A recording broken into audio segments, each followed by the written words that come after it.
Okay, here we go.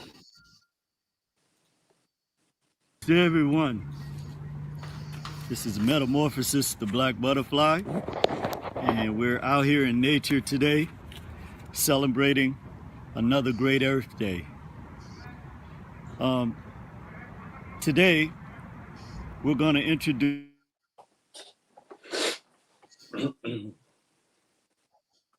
and scope and folk academy of nature. One of the things that I found is that after 10 minutes, everyone's attention span goes in the opposite direction. So initially, after the initial introduction here, we will do a 9-part series. Today, we're going to begin that series with the Tree of Life. And this is an exciting Natureversity video. We have a lot to discuss with the Tree of Life, and we're hoping too that you share this information with family and friends, and also use the Academy as a way to teach your kids about their natural intelligence quotient that was given to them by the Creator in order for them to leave their mark here on the planet. So as always, Academy of Nature shows you the symbol that originally connected us directly to the source of all life, the Creator, Creatrix Spirit. And we like you to really take a good hard look at the symbol, look at the image. Many people are unaware that a lot of the basic concepts, even that are used today, they were mythological types of interpretations by our ancestors, but nonetheless, they formed the critical concepts that were necessary from their observations of nature in order to establish a way of communication, not only with them, but the source of life. The Academy of Nature actually will explore the amazing concepts that help lay the foundations for original language. You can experience the esoteric or hidden of the great sages and prophets of antiquity. Verbal and nonverbal communication plays a big part in nature, and we'll explain that as well. What we call intuition exists as instinctual behavior in the natural and animal world.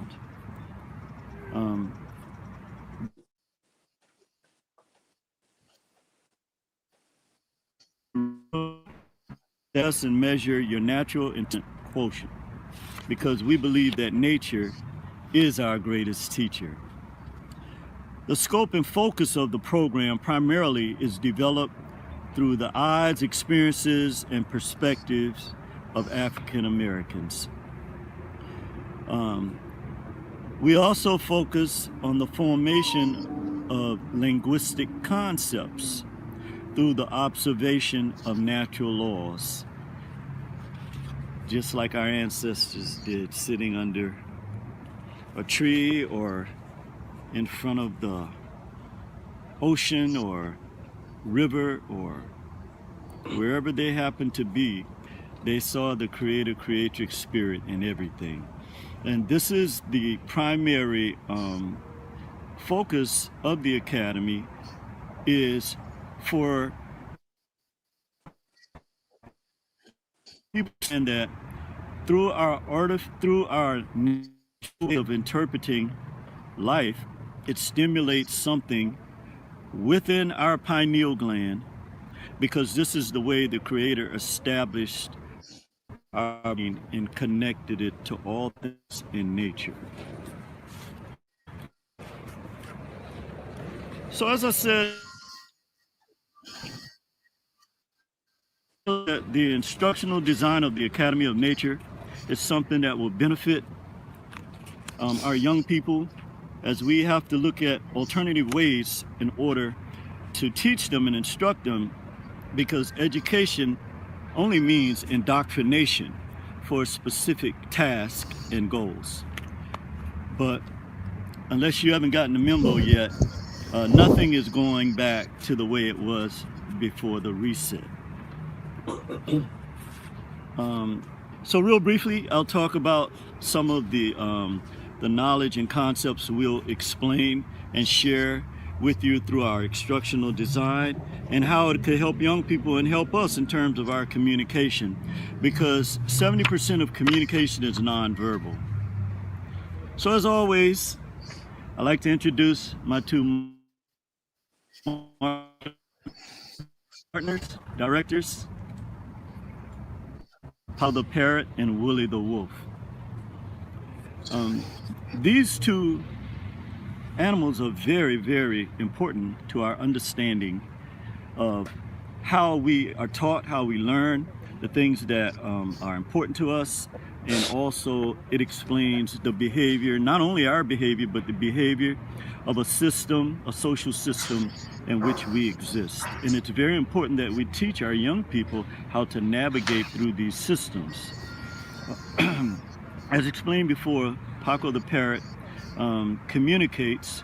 However, he actually only communicates what he hears. He does not originate any thought. And by the way, there will be female expressions of nature as well, not just male. But Paco actually only regurgitates what he hears. He doesn't originate any language on his own. And too many times, this is what happens in our society. We are inundated with a lot of half-truths or non-truths in many cases, and then so when we experience reality and real truth, we can't determine which is which. But it teaches us a valuable lesson that everything that doesn't always originate with the person that sends the message. And this is something in our social experience that really has kind of got us in a schizophrenic situation. So let's go to Willie the Wolf real quickly. As I said, these will be 10-part mini-series. You can get the full curriculum. I can make that available to you. However, these are we begin to see that we're connected through nature, and the animals are great teachers and insects to the things that we're exposed to. You'll begin to see a difference. Willie the Wolf is a predator. He has a predatory nature. He's aggressive. And as I explained before, when you look at people who are, say, in a project situation where they have to develop a predatory nature and just to survive, and to make sure that they're able to provide the basic needs of food, shelter, and clothing that they need to survive. As I said, when you're in a predatory environment, many times you have to be aggressive, and sometimes that leads to not loving your neighbor as yourself. But these, we will expound a little more on these concepts, but this is basically you how these concepts were always with our people, and they teach a valuable lesson and taught our ancestors a valuable lesson. And I know and I believe that if we teach our young people these concepts and teach ourselves these concepts, we will go back to a place where we're not dominated by artificial intelligence, algorithms, to the extent that we can't make decisions without Googling something, but that we can communicate and talk to each other. And finally, we have to be like ants. Okay, ants are very good at organizing, they network, okay, and they have a purpose. And that's what we must begin to do. We must begin to formulate a purpose so that we'll be able to overcome any of the issues that we have to confront on our daily life. But In contrast to Willie the Wolf, we have Felix the Fox. He's sly and manipulative, and we will begin with him on the next series. Thank you. Yes, brother. Great. Thank you, brother. Thank you. You know, that's like going back in time. And first of all, I just want to greet you, Brother Lance. Always good to see you and be with you. Thank you, brother. Always great to see you. Yes, sir. Hello to the family. Everybody out there. And your determination. Yeah, go ahead. No, I think there's a slight delay, maybe. Like I'm not sure. Delay or something. Yeah, no problem. Okay. But go ahead. So, okay. So I was saying how, like I was telling you, when I got this inspiration 4.5 years ago, and stuff, you know, I can't draw, because I was saying to myself, okay, if I start drawing, You did good enough. Huh? And then I realized you did good enough. We knew what it was that you were talking about. That's the point, right? So I knew. Once I told you, I said at first I was feeling a little stupid, and I was like, okay, but how else is this? I can conceptualize this if I don't start drawing and start at least expressing the concept. So once I got beyond that part and started drawing all of, and I have it on the website, you can see all of the cards. And I told you, Lance, you knew this a long time ago. I used to spend nights in here not understanding or comprehending why in the hell am I spending 4 hours drawing animals and insects? And then after about 6 months, I realized something. Okay, I don't see the ending, but this is because I started getting energized from this. Every day I would come home and that's the first thing I would do. Yes. And so this went on for about a year straight. And then I said, okay, I'm going to have to put this in digital form, which I found someone to do that. And the rest is history, as they say. But right. But let me tell you something. Let me tell you something. Okay. How it is. Every time I start a drawing, people say, Lance, you're a great artist, whatever. Every time I start a new one, I'm scared. I'm scared because I'm scared that I forgot how to draw. But it's not about the technicalities and knowing, and no, it's how you feel. It's a feel. Yes. That's the same thing that separates a person who cooks food as opposed to a chef. The chef knows that there's certain guidelines, whatever, but when you get into tasting and you add a little bit of smaller, and then, it's perfect now. Riding a bike, I've said it before, it's one of my sayings. Nobody ever learned how to ride a bike by reading a book. It's your connection and the balance and the feel. No, I'm not knocking books down. Books are great, but there's an intuitive feel that you have to have with whatever you're creating, and you know when to back off, you know when to do it. And so you're using another part of your essence when you started to draw, because evidently probably you never really got into draw. Yes. They think I want to receive it. Can I do this? We'll go through these things. Now, once I connect, once I get enough lines in, and I'm like, okay, no problem. It's like a boxing match again with a new opponent. You don't really know his style. Other opponent, and you have a new opponent where there's no videotape, so you can't study him. So at first, you got to study the first round or two. You got to feel him out. And once you get that style, okay, I got you now. I tried to feign you or trick you. Now I got you, and it's no problem. So now that you're looking back on the time you took to build this, like I said, nobody sees the mountaintop view from the bottom. At first, you're like, where am I going with this?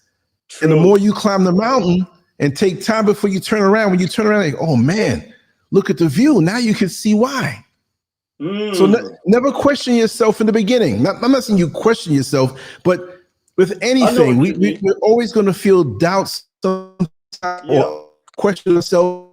No, look to come with that intuitive feel, and it may not come right away. Just do it. Just keep doing it. Put your hands on it.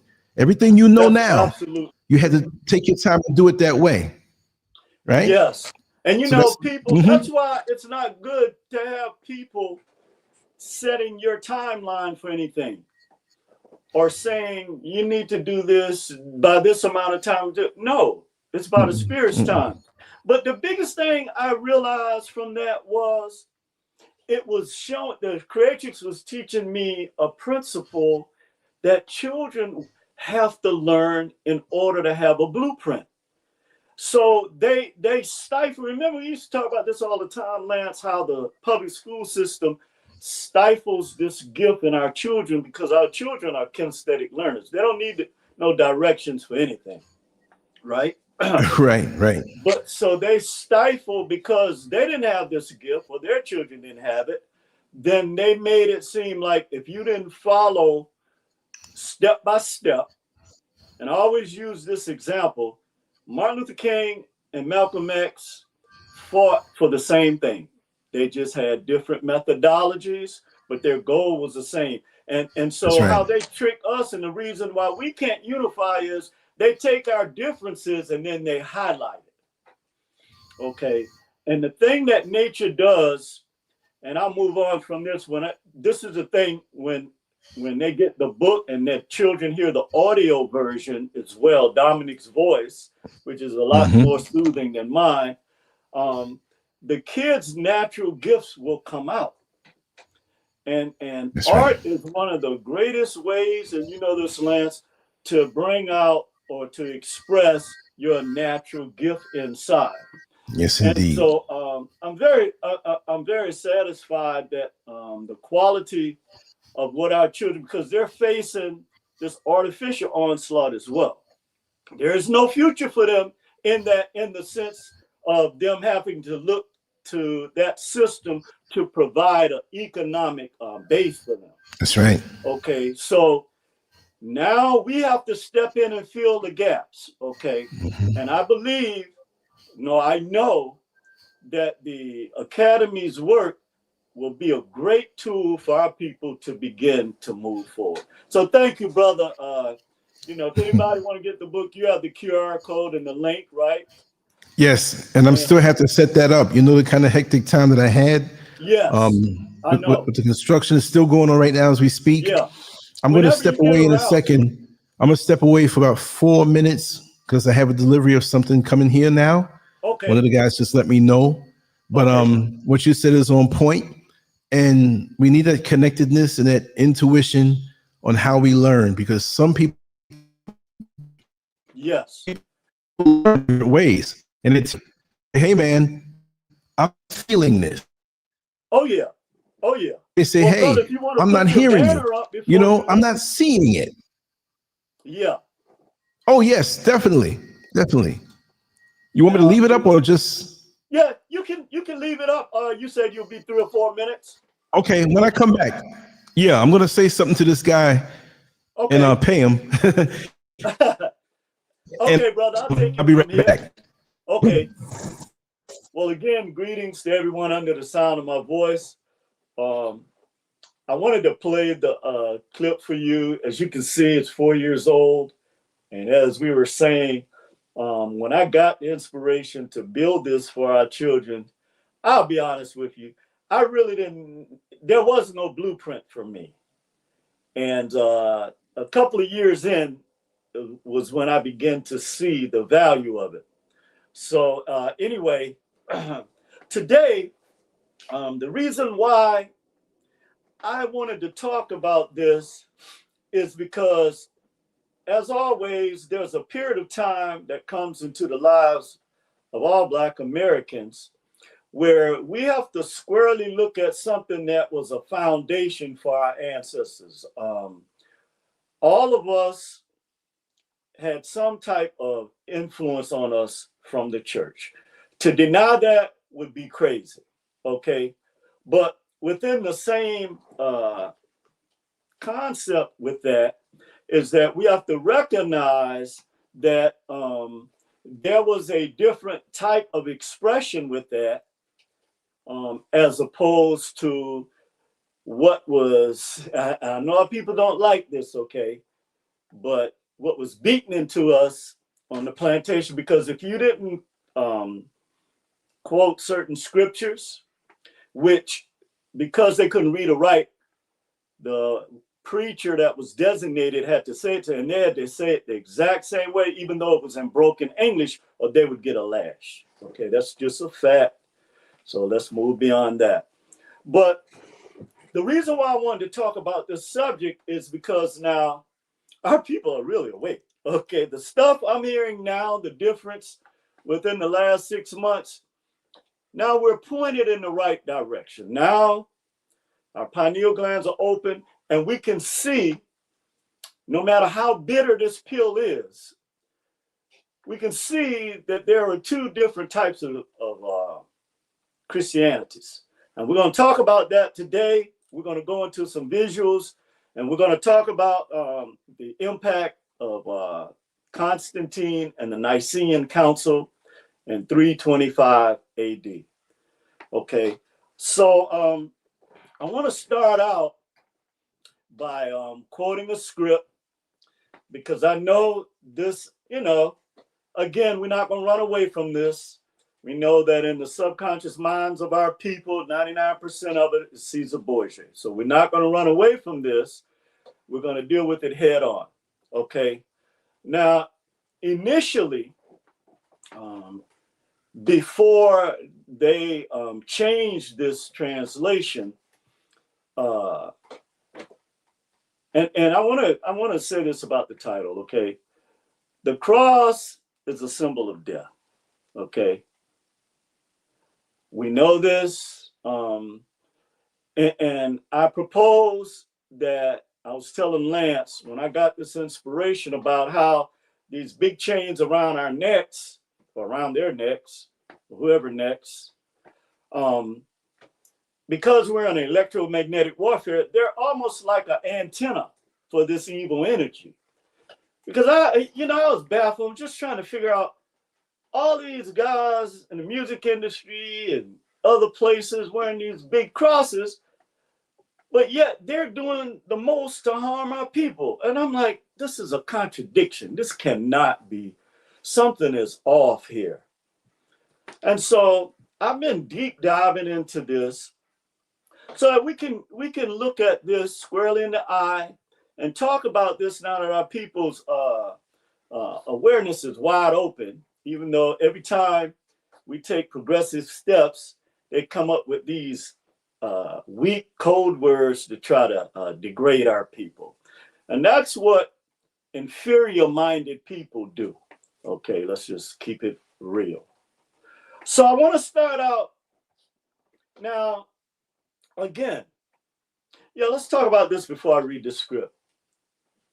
During the time, and I'm going to use the name that you guys are familiar with, because it really, for me to use the actual name in history, Yeshua, it's going to turn off a lot of people. That's not the goal. So again, I just want to emphasize the letter J was created here in America in the 1600s, 1524 to be exact. So that name did not exist in antiquity, okay? It's not Neo Fraser, so you can get emotional about it. I'm not worried about stuff like that anymore. I don't worry about stuff like that anymore. But for sake of clarity, we're going to use that name. So when you look back at the early manuscripts, before they realized they needed to change it, because they made the connection between the lynchings here in America and the Roman crucifixion, they knew they had to change this, but there were several versions, including in the Old Testament, that actually talked about this. So the Romans crucifixion was very cruel. It was geared towards their political enemies. See, this is what you don't know, but we're going to talk about it. And many of you, when I say you don't know, it's like something we tend to just skirt around. But the fact of the matter is that the political aspect of modern Christianity was formed under Constantine at the Nicene Council in 325. And as I said, we're going to go through that and the significance of that. But here on the plantations, they taught our people about this meek savior that loved everybody and blah, blah, blah, blah, blah, even with the contradictions. But no, Jesus was a revolutionary. And his political enemies who had all the power, we're going to talk about how this came about. But usually crucifixion was reserved for what they call criminals or people who were political, what's the word they use from heretics, okay, or people that didn't agree with their position. And then also it was a way to punish people who didn't carry out, you know, their narratives during that time. So we're going to deep dive today. We're going to start out with this script. It's from Acts 5:30. And I believe it was Peter talking. He said, "The God of our fathers raised up Jesus, whom you killed by hanging him on a tree." Okay. Now, this was in the original versions all throughout the first century. This was not, I'm sorry, the third century, the early part of the third century. All of, because Jesus was not a Christian. Okay. I know a lot of people know that. But when you look at this, you have to ask yourself, okay, so they're saying he was hung on a tree, okay, in the earlier versions. And then you look at the lynchings, over 4,000 that they recorded. So remember, it's more than likely double that. And then you look at Roman society, and you look at this godlike mentality that we see even in today's world, then it's not such a big stretch to see that he was actually hung on a tree. The other script is in the Old Testament, is Deuteronomy 21:23.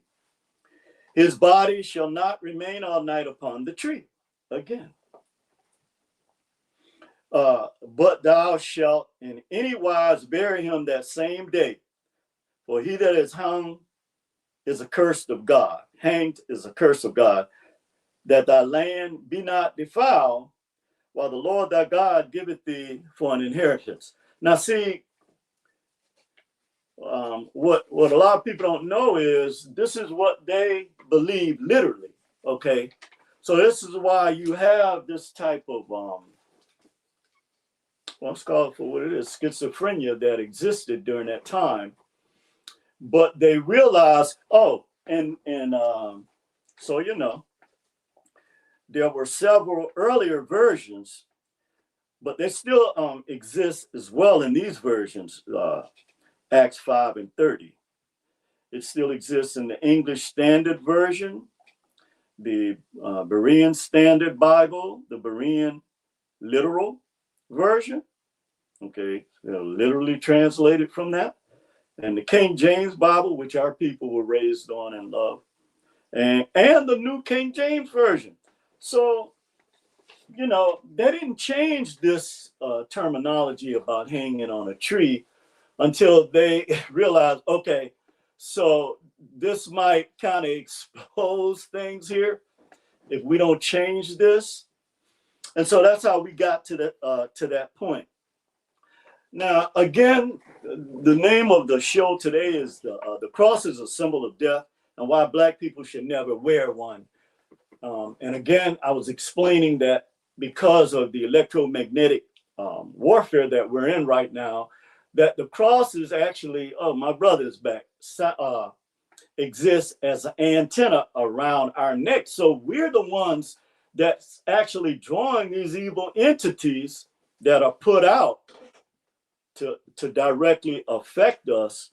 And why you see the people that they pay all this fiat to wear these big crosses around their neck, but they're the ones that's degrading our community. Show me one of these people with these big crosses around their neck from any culture that does not denigrate Black people. Show me one. So I want to talk about symbols first before we get into. Actually, since Lance is back, Lance, are you there? I don't know. Yeah, I'm here. I'm just a little muted because there's a little noise in my background. Okay. But go ahead. We wanted you to go into your banner if you want to. But Okay. I got a little background noise going on over here with this delivery. Just give me a moment. But okay. Say it a little louder. I really shouldn't have even come back on until I was finished. But okay. No, I thought you were back. So I was saying, if you wanted to explain your banner, what you were telling me, so people can kind of flow into that. Oh, okay. I got you. Yeah. And these guys are wrapping it up too. Let me put this banner up for you. Okay. Well, it seems to be a collage of images that have a common vein behind it, and that's what I wanted to show. Mm-hmm. And if you look up, and the title is, the cross is a symbol of death, why Black people should never hang it around their necks. So I got into my abstract mode, and I said, okay, what can I do to convey that? So I said, I'll use several pictures. And you see Whoopi Goldberg, and I think that's the scene from The Color Purple. Mm-hmm. But why I use that is because you see her with a Bible, and she's looking in the direction of the cross, which I put prominently in the middle. And then we go from that to, you see on the bottom now, a Black man roped up against a tree, roped up. They're not doing nothing good to him right there. You know what it is. So we go from that Bible scene with Whoopi Goldberg to that. And then we have the Klan in the upper right-hand corner with a sign in their church that says, Jesus saves, the same Jesus that Black folks worship. And they can do the things that they do, but they say they believe in Jesus. So how's that go? Right. As they say that, Sunday morning, which they do have Seventh-day Adventists that worship on Saturday, but Sunday morning is usually the most segregated time in America because you have everybody worshiping the so-called Jesus and God, but they're segregated. At the same time, you see on the bottom of that, to the bottom right-hand corner, a white man baptizing one who is incarcerated, right? And he's got the orange suit on. So, I think you hear some of the native tongue behind me. There's a gentleman. Yeah, it's okay. They're talking amongst each other. So, it adds to the realism. So anyway, you have the cross, which is a common thread throughout all of it, and how we're supposed to feel about something that has been right there with us while we're tortured, while we're indoctrinated, while incarcerated and baptized. How they think, but if Jesus is supposed to be so good, then how can they do things so bad? So the collection of this would bring some emotions. Like when you have lemonade, the beauty of lemonade is when you have sugar and lemon in the water, and your mind can't decide which to enjoy. You feel the tart, you taste the tart of the lemon, and then you turn around and taste a little bit of the sugar. So it's always a constant swirl. So even with religion, we have these mixed emotions about it because we know what it is. And most of us know that this thing has been used to control us, but we don't want to hear it because it's been embedded in us for so long, and we just go on automatic. I don't know if you ever saw the guy that got knocked out in the boxing match and he was on his back, but he was still throwing punches in slow motion, but he was unconscious. It was so embedded in him, the training, that when he was knocked out, he's still throwing punches. That's us automatic by not understanding the control this thing has over us. I spoke to a person who got me in the mall there the other day. He was trying to preach the word to me. And I just asked him some simple questions about it. And he was dumbfounded. I wasn't trying to be disrespectful. But he Right. came to me like I was so in need of what he had to say, and I wanted him to hear what I had to say also. That if this thing is so good for us, then why are we in the state that we're in? If all of the political leaders believed in this thing that they claim when they go to the church on Sunday, then why do they do dirty deals to not be good for the people? You know, there's a lot of problems out here in the motherland, you know, and I'm going to say this one thing before I go. It may be irrelevant to the topic, but there's a lot of issues going on out here. And I heard a young lady who was out there with the microphone. She was preaching, but she dropped some science on people. She said, listen, you mothers who are out here having sex with your sons, and you fathers who are out here having sex with your sons and sitting up in the pulpit on Sunday with me, you got to stop it. I'm like, daggone it. Is that bad? She had to call it out like that? Well, you have to. What is this cross doing for us? That's all I want to know. Yeah, is there any significance? I wanted to say, when I look at that blood red color, that cross has been the symbol of more death and destruction on this planet than any other symbol we know. You caught that. I slipped that. Yeah, it had to be a red cross because of the bloodshed behind the control of religion. It had to be blood red. It had to be red. I don't want to make it too bloody on the banner because YouTube gets sensitive to that. I know. You know, so I could have made a more graphic shoot down just because of that. So I said, okay, this is what I wanted to do. And one thing I want to say also, working with the incarcerated in the years that I did, it's so funny how they'll have a chaplain or they have ministry come in to preach to those who are incarcerated as a captive audience. They can't go nowhere, so now you got them. See? So a lot of them have not been exposed, and they definitely want them back in society with that type of control over them.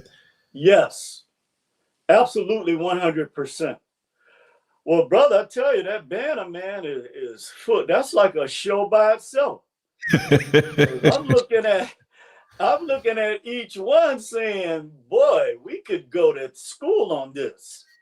So what I want to do, thank you, Brother Lance. What I want to do is, I actually, before we go into the cross being the symbol of death, I want to go into the symbol of life with the picture of the netta ump inside the womb, the vagina of a black woman, that picture. When you sent me the pictures, I got a lot of the old pictures, but nothing of the new pictures from old shows. Yeah, that's why I want you to start sending it to me on my Gmail account, because this Proton mail that I have is goofy. It's not you, but it doesn't show me, like, it showed me some of the old ones, so I didn't have a chance to download them like that. You know, I'm gonna give you the email address again. The other one, the Gmail, because I kind of navigate that better. But the other one is more for privacy and everything else, you know? Yeah, no problem. I can actually discuss this and the significance of symbols. So I wanted, before I started talking about the cross as being a symbol of death, I wanted to point something out. And one of the visuals shows this picture in the Book of Stones at the Temple of Dendera, with Imhotep had drawn the inside of the vagina. I've shown this picture before of a black woman. And that picture has since been digitized, where you can clearly see the object of the ankh right inside the vagina of a woman, a black woman. You remember that picture?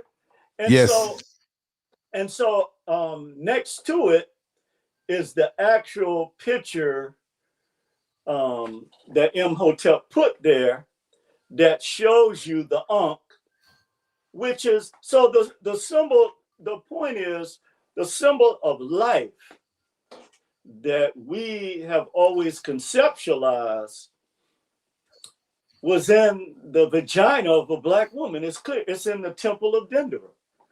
It's there, in the Book of Stones. So this cannot be denied. the reason why they don't talk about this is because the symbol of the Ankh, the first real symbol of worship, was, it was a symbol that incorporated eternal life, what we believed in, fertility, bringing in, beauty on the planet. All of these things are a part of the creative spirit, and why it has always been under attack.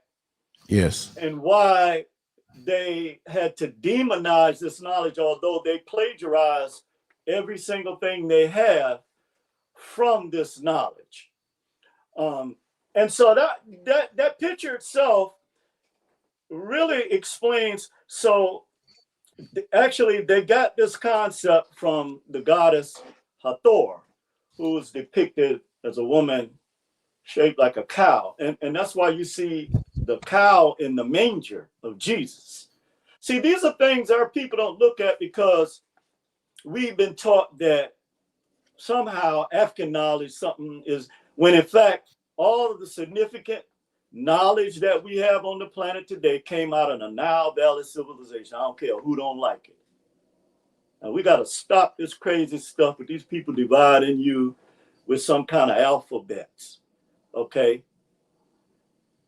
The knowledge that they stole from our people is very, very critical for us to begin to rehash again.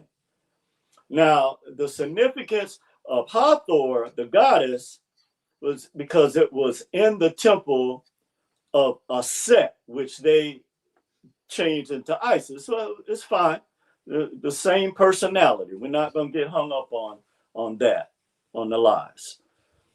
But the real point of this is that they have taken away this energy of life and, joy. And this is why our people, even in the midst of chaos, we have this joy in our soul, like the soul of Black folks. And Yes. This is why the nationalistic religion that was established by Constantine in Rome is the one that was beaten into our people on the plantations here in America, just like the Romans did with Yeshua and back during that time, or Jesus. Okay, what you know. So I want to go into the other thing too. The other visual clearly showed. Now, where do you see most crosses? In cemeteries, right? Mm-hmm. So you're actually wearing a cemetery around your neck. That you are evoking the spirit of death. And see, we never believed in death. Even here on Turtle Island with the Hopi tribe, even the Choctaw. Okay, that's the Europeanized name. Okay, but we know from what's her name, Chief Warhorse. We know this history of our people here. Wherever our people have been, we evoke the spirit of life, eternal life. Okay, and our ancestors were a great part of that, represented by the Netaru, which is just. So they demonize it. So I want to make this very clear. Okay, that they were just different elements of the creator in nature, like air, water, and they were always twins, male and female. And that there was a significance to that. Okay, so when you start hanging the symbol of death around your neck, then what energy is manifested from that? This is why we live in a culture full of death, when I would say probably 75%, that might be a little high, of our people wear crosses around their neck. So I was like, okay, just like you were saying about your banner, right? Here we have a major contradiction where this symbol of death have created more bloodshed on the planet than any other symbol we know. So we have to reclaim what the concept of symbols are. And then the final visual I said where you see the priest with the big cross. And as I said before, when you look at the music industry, what do they have our young rappers, whatever they want to call them, wearing around their necks? When we know that this is a Luciferian factory that they're putting out. We know this. The real energy that comes from or came from when our people created hip hop was an expression of love for our people, for our culture, and they flipped that. Okay, so now I want to talk about symbols, because the difference between symbols and concepts, so and this is very, very important, okay, particularly when you look at our society today. So a symbol, as it relates to concepts, are concrete objects. Okay, it's something tangible. All right, and it's characters or signs that represent and communicate abstract ideas.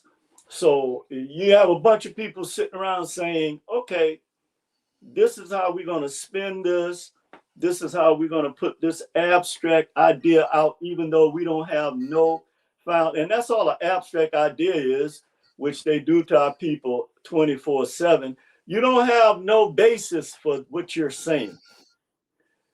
And so, but you can tell people anything. And now our people are emotionally caught up into this. Not now. Not now. Our people are, I can truly say, awakened. Okay. Yes. Which is great. Okay. Because we're clapping back at this nonsense. You're not having people running out in the street all emotional, because we know what they want to do to our people. The other point is, now this relationship that symbols have with concepts, okay, it allows humans to categorize, okay, and we have allowed other people to categorize and label us, and then they have people from amongst us that regurgitate these labels, which makes it doubly bad.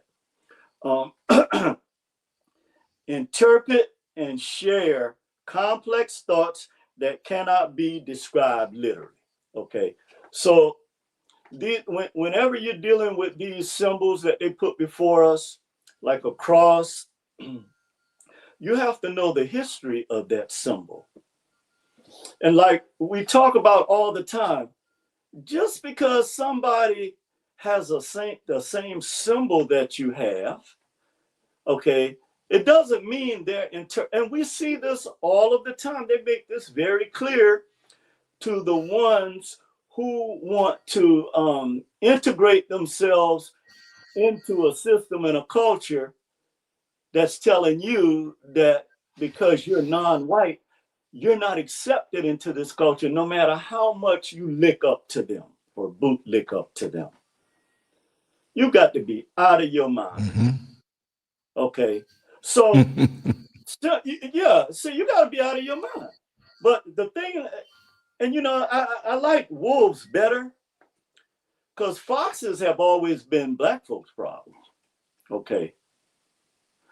The difference with a wolf is, you know, they coming for you. They're not trying to, you hear that growl? You know, goddamn Willie the wolf is coming. That's right. You can pretend like they're not, but they are. And they're taking everything that you and your children and everybody that look like you from you. So you can keep with this crazy stuff y'all doing, emotional stuff, and see what happens. It doesn't make sense. It's like little children. Well, what are we doing here? Okay, you're producing a death culture. These are merchants of death. They're sending death wares all around the world, and even here in our major cities, where we live. They're sending instruments of death. But oh yeah, but they still got you doing this. Mm-hmm. Again, I don't care what you believe in. We're not talking about religion. We're talking about you trying to grasp these symbols that mean death to you and everybody that look like you. You're gonna wear something, put an ankh around your neck, okay? On the real. And so you attract this kind of energy that opens you up, your chakras, your pineal gland, all of these things that some people have inside of us that's locked away. Now let's look at concepts, because you can't have symbols without concepts. You can't have language without concepts. And we know that the original concepts based on celestial language, because our people were the first astronomers, is the foundation of all knowledge and wisdom on this planet. You can debate that till the cows go home. This is a fact. Okay, so a concept is best described as an abstract idea, as we said before. You let people create abstract ideas that are outside the scope of our culture, okay? In other words, it's not going to benefit us unless you sell your soul to it and you give value to it. But it's an ideology. It's not the unadulterated word of God. You know, y'all going to get angry about that. We're going to see that today. It's people sitting around with a theory, an ideology, okay, and a concept that they're forming that did not originate from them. It originated from you. I don't know what's going to take for our people to, I don't know. But a concept is best. It's frustrating sometimes because it's like you were saying, now they have these people from other cultures preaching out on the, you know how they used to do in New York and other places? Out here on these big microphones, spewing the religion that has our people. You know what's interesting about this too, brother? Mm-hmm. When you look at the two highest socioeconomic cultures in America, they're East Indians and Asians. And guess what religion they are? They're not Christians. But yet they have the highest per capita income in the United States. There you go. They don't wear crosses around their neck. Why are you wearing them around your neck when you have been the greatest victim of these crosses, okay, that throughout world history? God, when you look at some of the stuff that King Leopold did, how could you even think that you worship the same creator as a man like this? I'm sorry. I don't care if you get It's mad. the truth. You're telling our people to repent when you have not even repented, not one iota.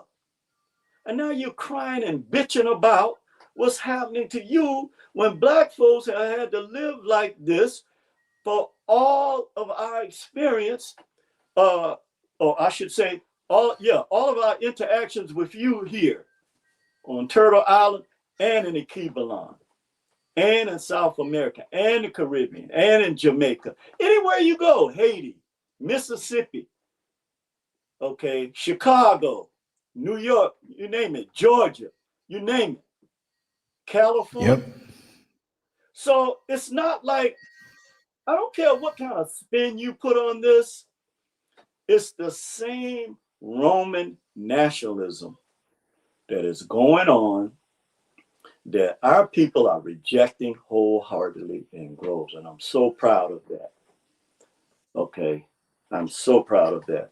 But back to what we're saying about a concept and why it's so important is because a concept is best described as an abstract idea or generalization that represents a category of things, allowing us to organize our thoughts and understand the world around us.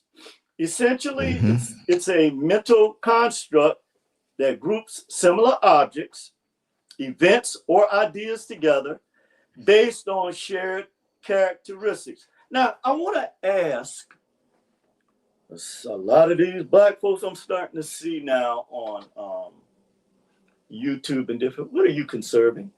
I mean, I really want to know answers like this. I'm not trying to be funny. What are you conserving? When was America great for you? Right.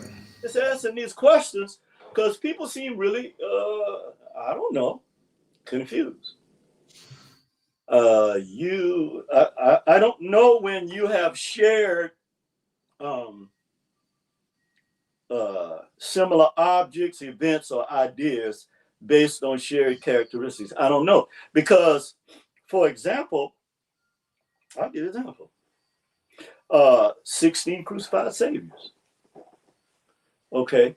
Now, I know a lot of people are aware of this book. I think his name is Kersey Graves. We've had some of our scholars to do some brilliant work on Christianity before Christ, Dr. John Rick Clark. I believe, I don't know, I always think back of him as Dr. Coleman, but Dr. Kamene, Dr. Small. We've had Dr. Anthony Browder. So they wanna act like our scholars can interpret the same knowledge that when they took this from us. Okay. So I don't care. You can get mad at me all you want. You can send all the emails you want. I don't care. Because these lies is what have kept our people in the condition that we're in. And we can't pass down these lies to another generation of black children. I'm sorry, you religious people. If we have to go to war, then damn it, let's go to war. I am sick and tired of this. Okay, so if you want to go to war, let's go to war. But we are not going to pass this down to another, and we are not going to continue to give billions of dollars to these houses of, I don't even want to call them houses of worship no more. They're just funneling money from our communities back into these white banks. There you go. Or wherever they send in the fiat. But the bottom line is they're taking it from you. And more importantly, they're using our own people to pimp you, like you like to say, Lance. They're using our own people to do this. And we happily give it. And we happily give it as long as we think we're giving it in the name of Jesus. You're happily giving it. But go read about the 16 crucified saviors. I don't even want to go into that today.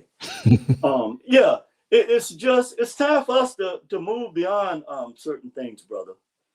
But concepts are not concrete objects, but rather the mental representation of them. So I want to ask these people again, what mental representation is a black or a man or woman looking at?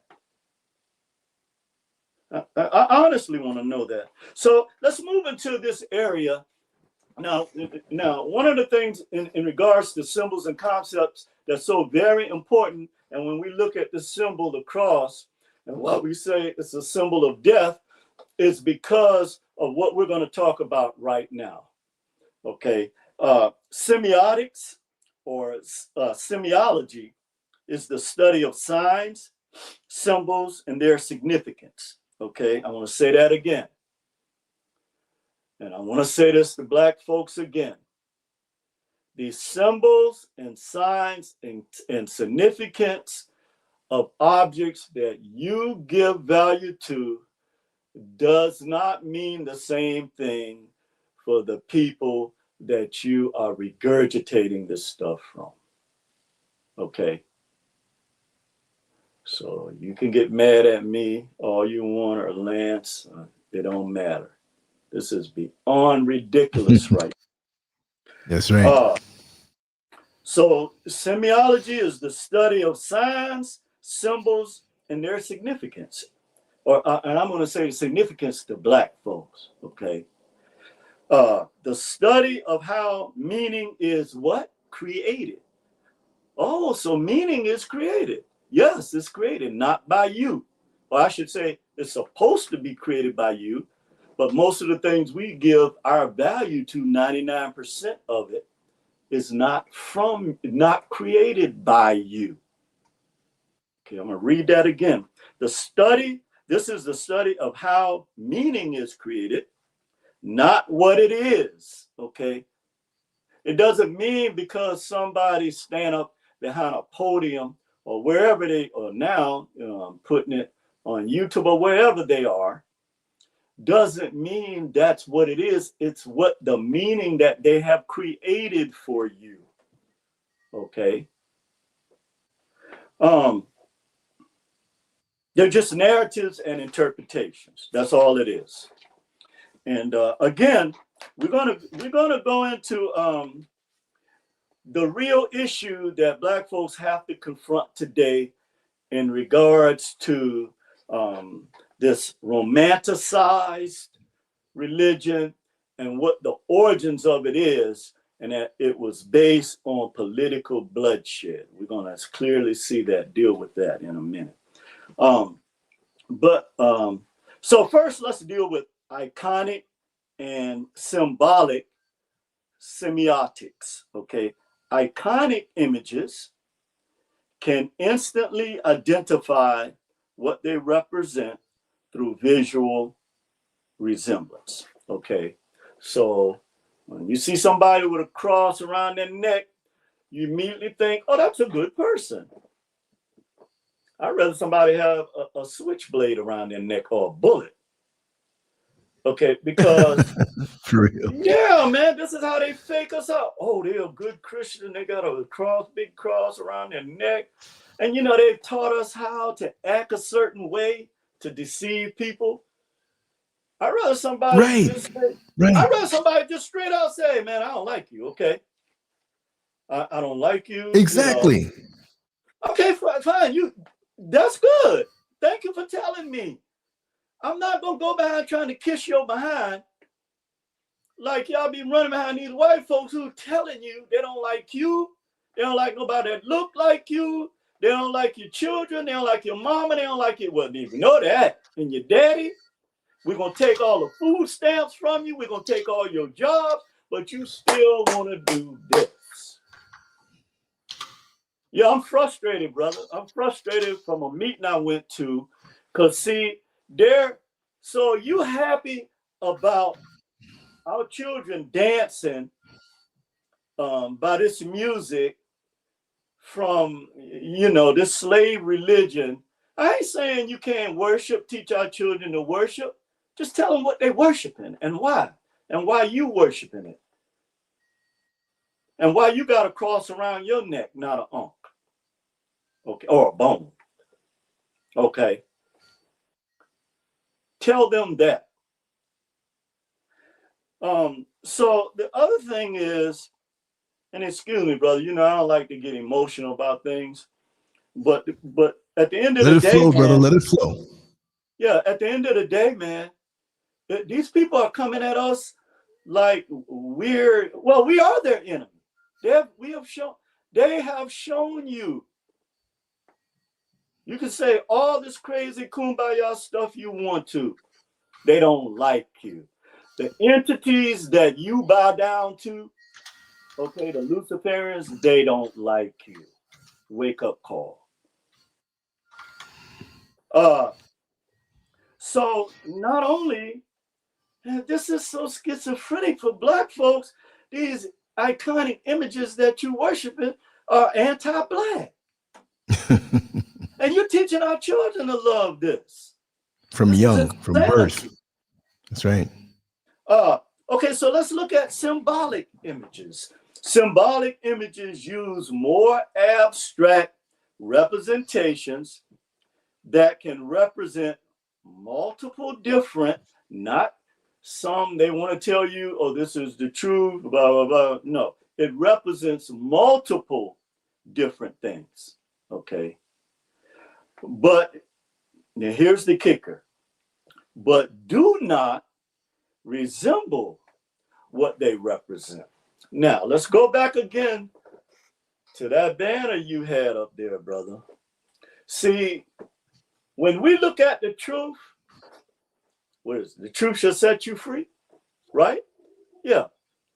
When you look at this, okay, and you look at the legacy of this, how in the hell could you continue to worship people that's making your life, everybody's lives that look like you, and your children that came out of you a living hell?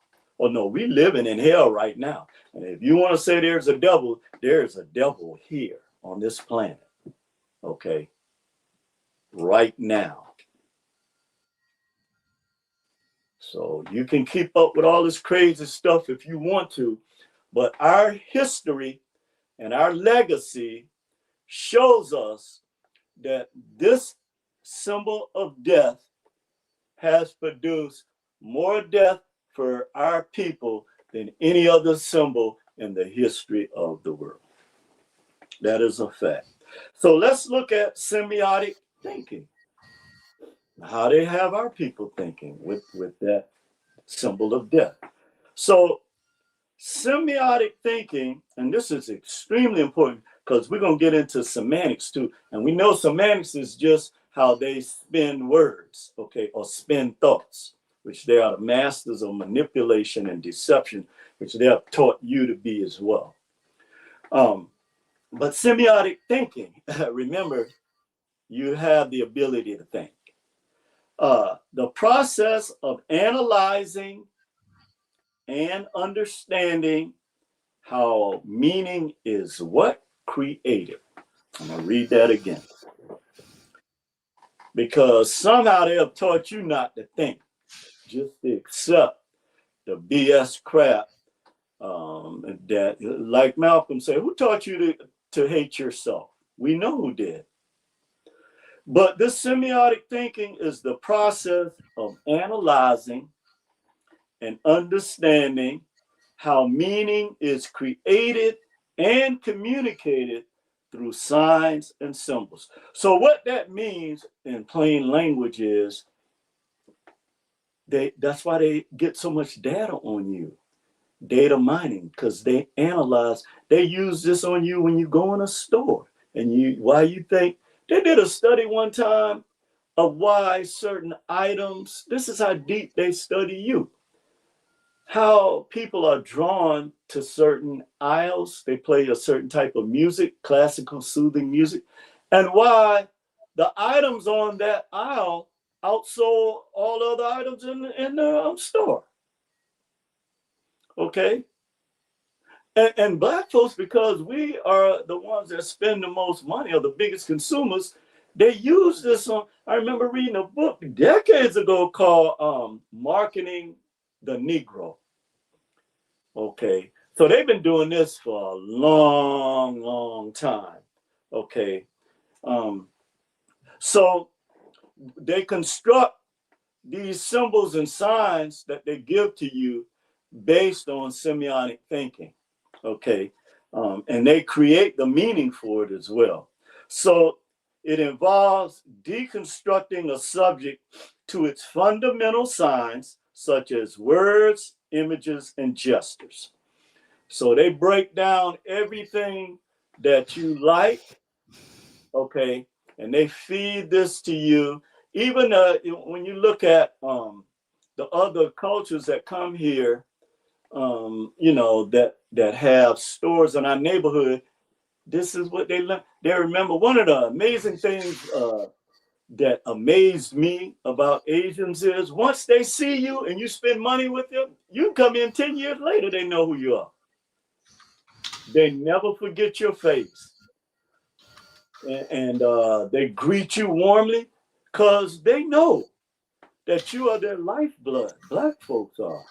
Every culture that have come to this country made a beeline straight to the black. I remember the minister was talking about this one time. They made a beeline to the black community, and generations of their children, okay, became who they are as a result of black dollars. That is a fact. And we don't talk about it as enough. These groups are not grateful to black people, okay? And you know, the fact of the matter is because, again, they identify with the symbols and the signs of our oppressors. Okay, let's call it for what it is. We see this, and now that they are seeing the hell that black folks have gone through in this country for over 25 generations, or over 500 years. When you go back to the Jamaican plantations, the Haiti plantations, the foundational wealth of this country, and here on Turtle Island, then we know, we see this playbook. We've seen this playbook before. The problem is our people are complicit in this without even knowing it. The other thing too is, once they've used words, because we know that English is a bastard language. Yeah, I said it. It's the only language that you can have 6 different interpretations of a particular subject or word. That's through synonyms, antonyms, and homonyms. Go look it up. Okay. And it's also examining the relationship between those signs and symbols, right? Their meanings and how they are interpreted within a cultural context, okay? That is very, very important, because within our culture, that terminology does not mean this. We say this all the time to Negroes. This don't mean the same thing to us. And stop telling our children it does. These people ain't got no love for you.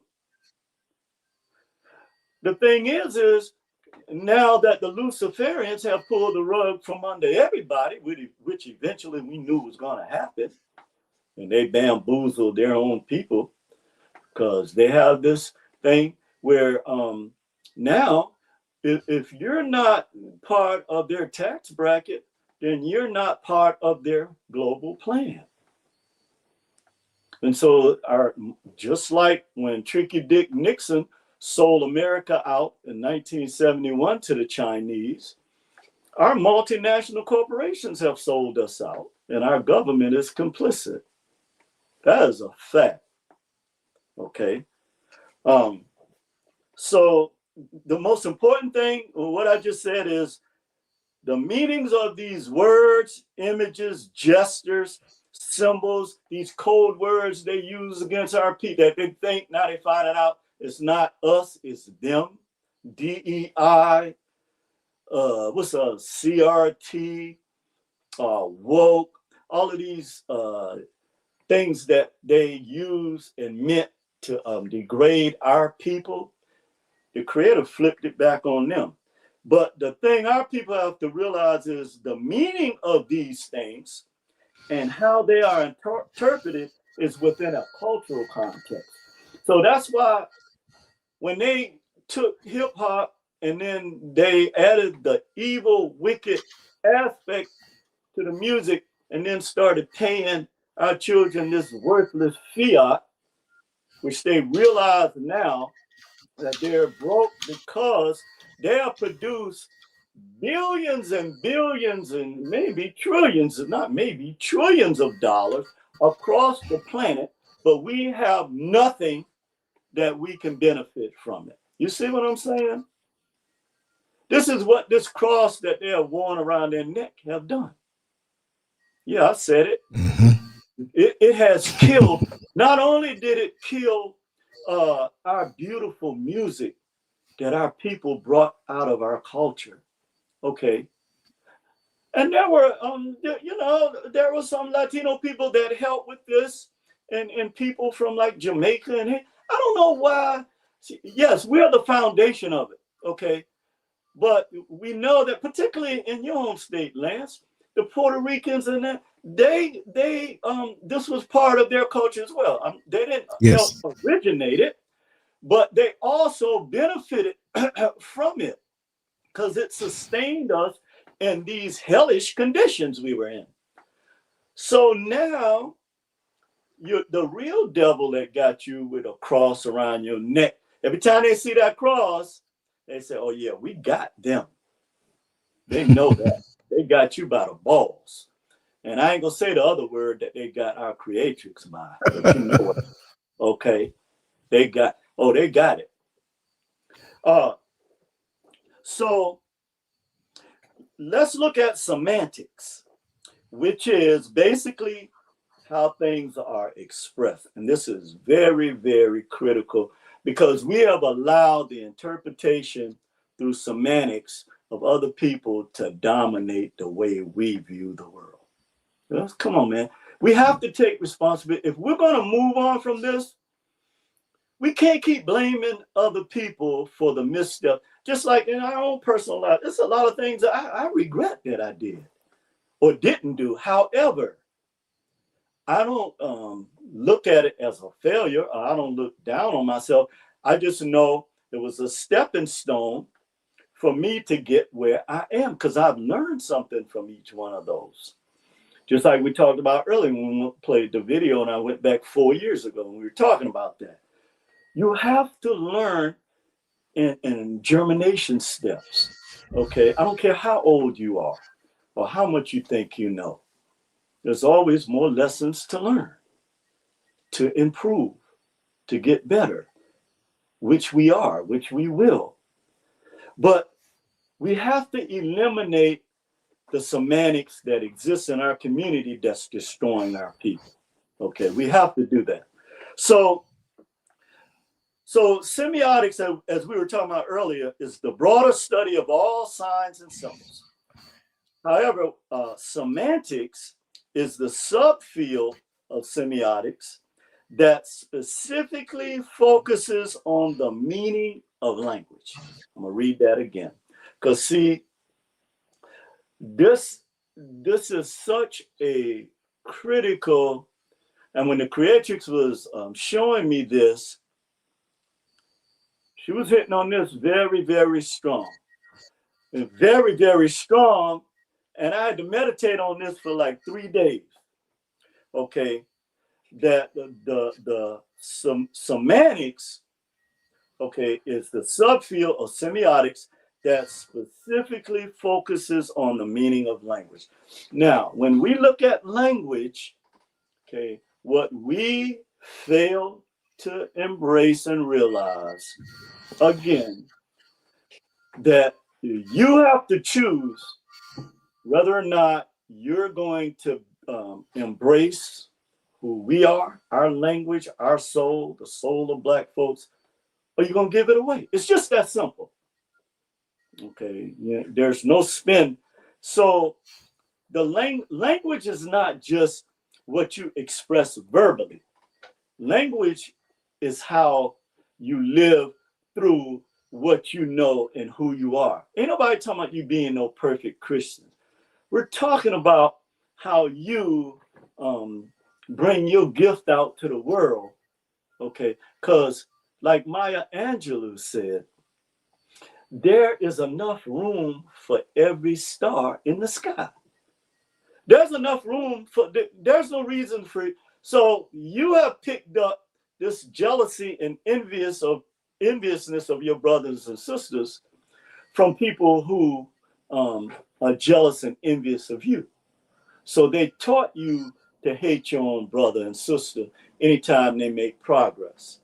So when you look at a brother like Lance and Mrs. Scurv, who have caught hell from the system because they stood 10 toes down on what they believe and helping to keep the message and the language on point for our people, you taking more gut punches than maybe 100 people. Okay, so there's a price that they're making Black folks pay for this.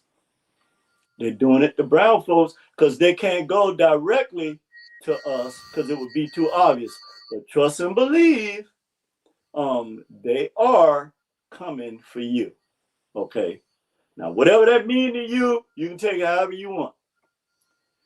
But the only thing that's going to save our people is when we embrace who we are and continue to do the woke thing that we're doing right now. Yeah, woke.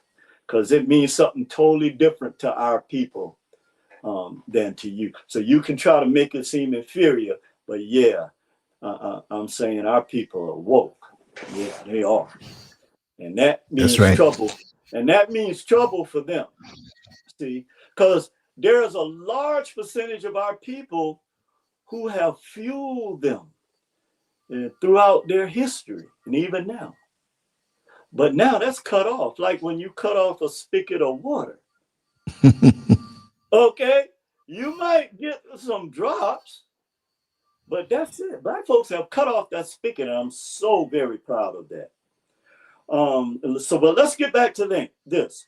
So think semiotics is the study of how any sign, image, gesture, or word creates meaning, and semantics as the study of how words convey this meaning. So when they create the meaning of a word, they use the right semantics through emotionalism with our people so that, you know, they can make you believe what they believe. All right. So let's talk about the symbol of death a little more. But actually, before I do that, I want to talk about the Ankh real quick and why the contrast spiritually and mentally, what the contrast is and why it's so very important for us right now during this time when we're experiencing all this death all around us in every single way that you can think of it. And so we need to think of it like it's a purpose for your shadow. It's not there to scare you. It's there to verify that you exist. Okay. So a lot of things have to do with how you've been taught to interpret things or misinterpret things. But as I was saying earlier, in the temple of Dendera, that the goddess Hathor was a testament to the enduring influence and worship of the goddess spirit that our sisters have. Okay. And it is a symbol of life, as we saw in the vagina of a Black woman that Imhotep drew on the temple wall that was later digitalized. Beautiful picture. And the Ankh represents eternal life, the soul, and rebirth. Okay. But it was falsely called pagan after they stole the concepts because they wanted you to believe that they were the ones that created this concept and gave it meaning. So they plagiarized our concepts and made it in the religious form. But the Ankh goes beyond eternal life. It also represents the life-giving elements, as we were talking about earlier, of air, water, and the sun, as well as fertility. And the union between the male and female and the balance between life and death. And see, this is what they want to erase. Okay. Brother, they're afraid of now, I know a lot of brothers are going to get upset about this because they teach you with that fake masculinity and misogynistic attitude that they have that you should discard the creative spirit. No, you should uplift it because that is the balance, okay, between, I think it was, what's his name? Rakim that made the song, Who's God? And the fact that he had intercourse between the sun and the star and the moon. And the stars were the children born from that.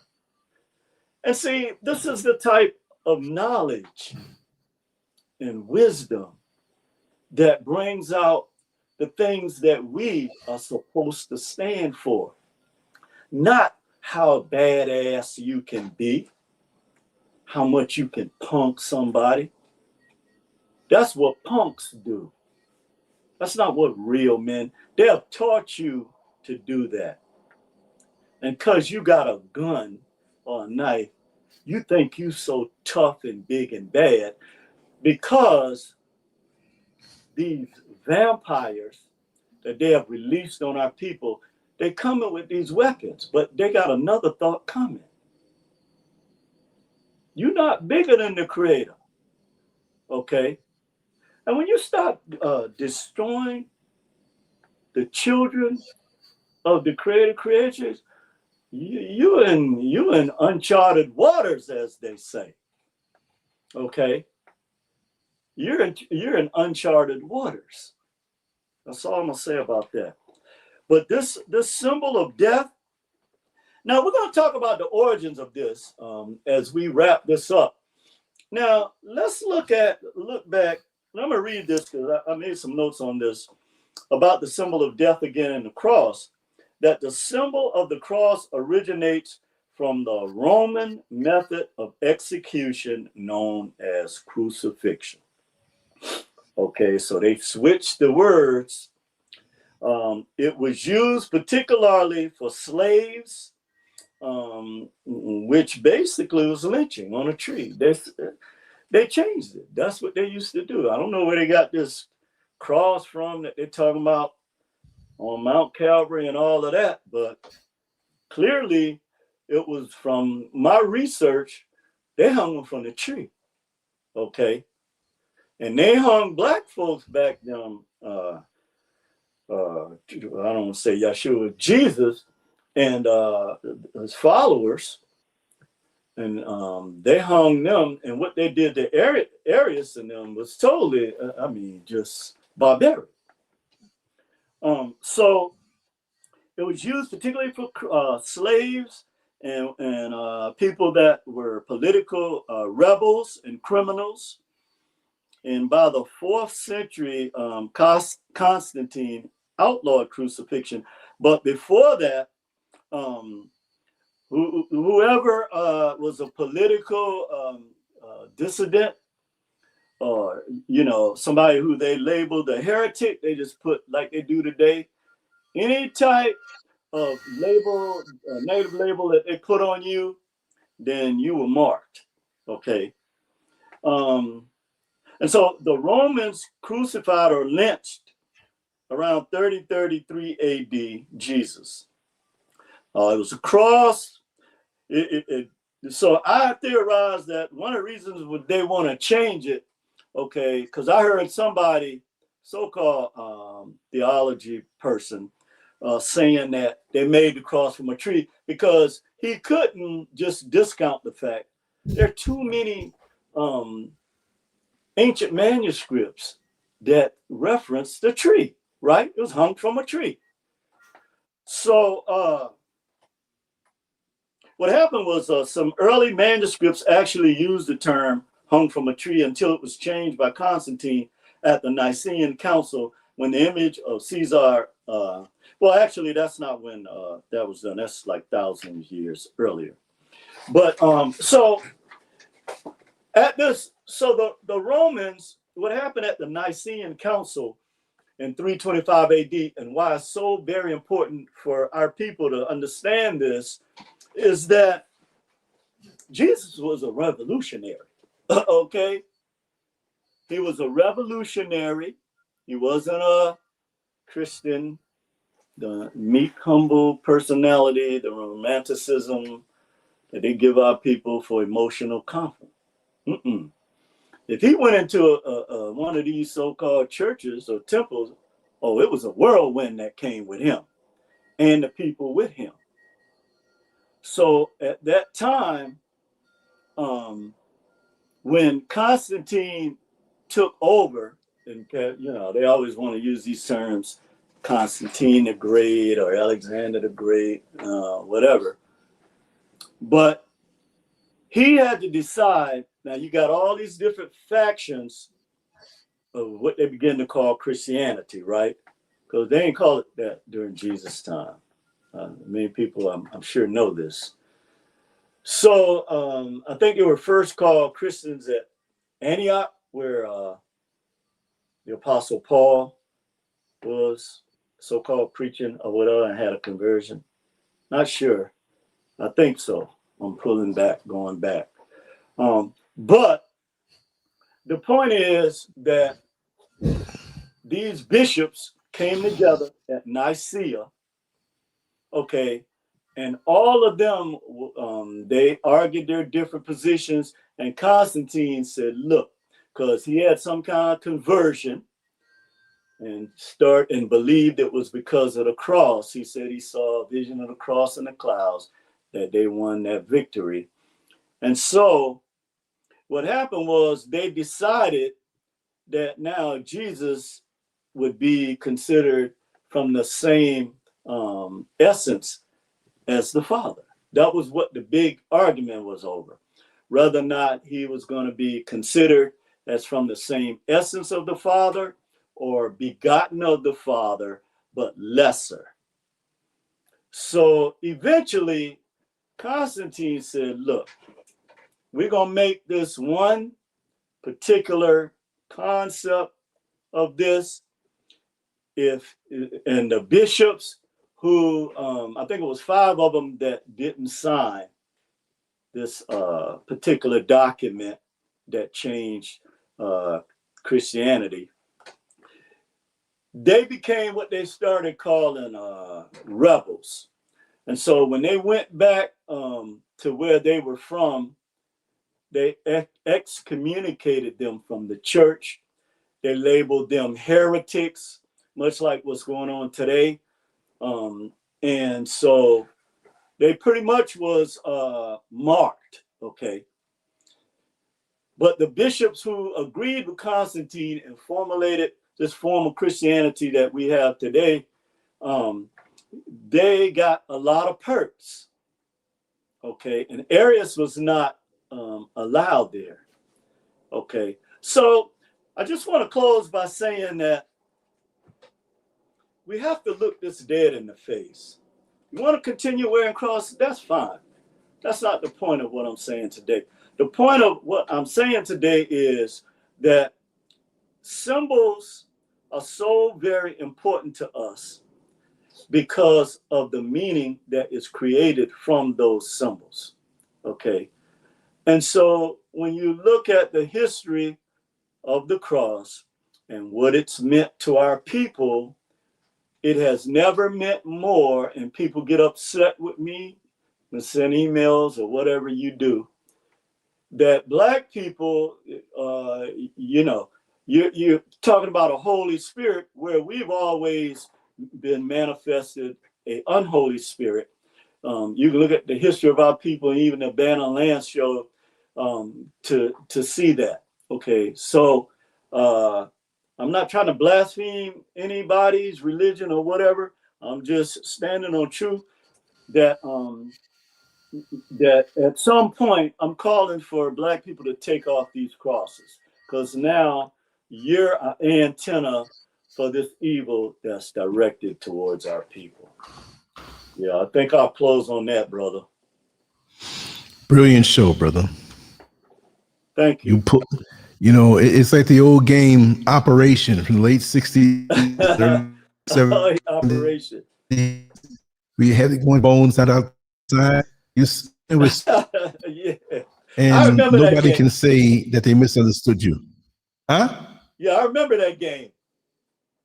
Yeah, I know you do. Yeah, Operation. Thank you, brother. Yeah. So, I mean, you know, it's like they're going to continue, particularly those of us, and they have taught our people to come at the messenger instead of the message. But at the end of the day, we have to, with what they're doing now, and for us to try to act like this is not affecting our people is a mistake. the things that they're doing and still asking our people to believe in this Savior, a God, it is just not right, brother. We have to separate righteousness from unrighteousness. I don't care if they don't like me. I know they don't like you. I don't care if they don't like me. But I'm used to it. Huh? I'm used to it. I know. That's a good thing. I'm starting to feel some of the heat that you've been feeling for over the years. Maybe not at the same level, but boy, these folks do not want truth to come out, man. They get really, really angry. And then they get our people angry at us. So that's when I know, like they say, when you throw a rock and you don't hear none of the dogs holler, you ain't throwing it hard enough. You need to throw it hard enough where one of them, when they get hit, you're going to hear, The hit dog screams. Okay. That's right. Then you know you did something. Well, peace and love to you and the family, brother. Continue the great work that you're doing. And likewise. to all the queens out there, and to Mrs. Scurv and everybody, you guys, let's continue to fight. The battle is already won. We have won the war, but they're going to continue to have us in these little battles to try to degrade us, which they cannot. Yeah. Can. All right, peace and love, my brother. Thank you, brother. Yes, sir. Thank you so I'll much. talk to you again Monday. Definitely. Thank you. And much hold love. on to the belts. We're going to make a lot of defenses. Trust me. I know you got them coming up. We will be the winner. That's a fact. All right, my brother. All right, everybody. Thank you so much for being here. More to come. More to come.